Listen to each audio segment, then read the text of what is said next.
Hi friends, ഞങ്ങൾ ലക്ഷദ്വീപിൽ പോയപ്പോഴത്തൊരു video ആണിത്. അഗത്തി ദ്വീപിൽ നിന്ന് ഞങ്ങൾ മറ്റ് ദ്വീപുകൾ കാണാൻ വേണ്ടിയിട്ട് പുറപ്പെട്ടതാണ്. ഞങ്ങൾക്ക് കഴിക്കാനുള്ള ഫുഡ് ഞങ്ങൾ താമസിച്ച വീട്ടിൽ നിന്നാണ് ഞങ്ങൾ കൊണ്ടുപോയത്. ഉച്ചയായപ്പോഴാണ് ഞങ്ങൾ ഈ ദ്വീപിലെത്തിയത്. പരളി ദ്വീപാണ്, ചെറിയൊരു ദ്വീപാണ്. അപ്പോൾ ഇവിടെ വേറെ ആരും താമസമില്ലാത്തതുകൊണ്ട് ഭക്ഷണം ഞങ്ങൾ ഇവിടെ ഇരുന്നിട്ടാണ് കഴിച്ചത്. തെങ്ങുകൾ ധാരാളം ഉണ്ട്. ഞങ്ങൾ കുറച്ച് ഇളനീരൊക്കെ ഇട്ട് കഴിച്ചായിരുന്നു. ഓല കൊണ്ടും അതിൻ്റെ തണ്ട് കൊണ്ടൊക്കെയാണ് ഇരിപ്പിടം ഉണ്ടാക്കിയിരിക്കുന്നത്. ടേബിൾ പോലൊക്കെ ഉണ്ടാക്കിയിട്ടുണ്ട്. അതിലാണ് ഞങ്ങൾ ഭക്ഷണമൊക്കെ കഴിച്ചത്. ഓല ഉപയോഗിച്ചിട്ട് ചെറിയൊരു വീട് ഉണ്ടാക്കിയിട്ടുണ്ട്. അതിൻ്റെ ഉള്ളിൽ കട്ടിൽ പോലൊക്കെ ഉണ്ടാക്കി വെച്ചിട്ടുണ്ട്. ഇതിൽ കുറച്ച് പണിക്കാർ ഇവിടെ കുറച്ച് കാലം താമസിച്ചിരുന്നു എന്നാണ് ഇവർ പറഞ്ഞത്. ഞങ്ങൾക്ക് കൂട്ടായിട്ട് സനോജിക്കും അൻസീനത്തും കുട്ടികളും ഉണ്ടായിരുന്നു. ഇവിടെ പിന്നെ നമുക്ക് പാമ്പ്, നായ, പൂച്ച അങ്ങനെ പറഞ്ഞിട്ട് പേടിക്കേണ്ട ഒരു കാര്യമില്ല. അങ്ങനത്തെ ജീവികളൊന്നും ഇവിടെ ഇല്ല.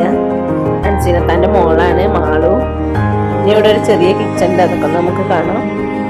അടുപ്പൊക്കെ ഉണ്ട്. പഴയ ഒരു തലമുറയിലേക്ക് പോയ പോലെയാണ് ഇപ്പോൾ ഇതൊക്കെ കാണുമ്പോൾ തോന്നുന്നത്. ഇങ്ങനത്തെ സ്ഥലത്തൊക്കെ ഒറ്റയ്ക്ക് വന്ന് താമസിക്കണം, അതൊരു വൈബ് തന്നെയാണ്. നമുക്ക് ഇവിടെ ഒക്കെ നടന്ന് നോക്കാം. കോഴികളൊക്കെ ഉണ്ട്, ചെറിയൊരു കിണറുണ്ട്, അത്യാവശ്യം വെള്ളമൊക്കെ ഉണ്ട് കേട്ടോ. ഫിറോസ് വെള്ളമൊക്കെ പോയി നോക്കുന്നുണ്ട്. ടോയ്ലറ്റൊക്കെ ഉണ്ട് ഇവിടെ.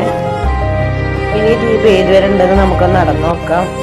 അധികം ഉയരമില്ലാത്ത ചെറിയ തെങ്ങുകളാണ് ഇവിടെ കൂടുതലായി കാണുന്നത്. ദ്വീപിന്റെ ബാക്ക് സൈഡിലേക്കാണ് നമ്മൾ നടന്നു പോണത്. അപ്പോൾ അവിടെ ചെറിയ ചെറിയ കുഴി കാണാണ്ട്. ഇതൊക്കെ ആമ മുട്ട ഇട്ടിട്ട് പോണ കുഴികളാണ്.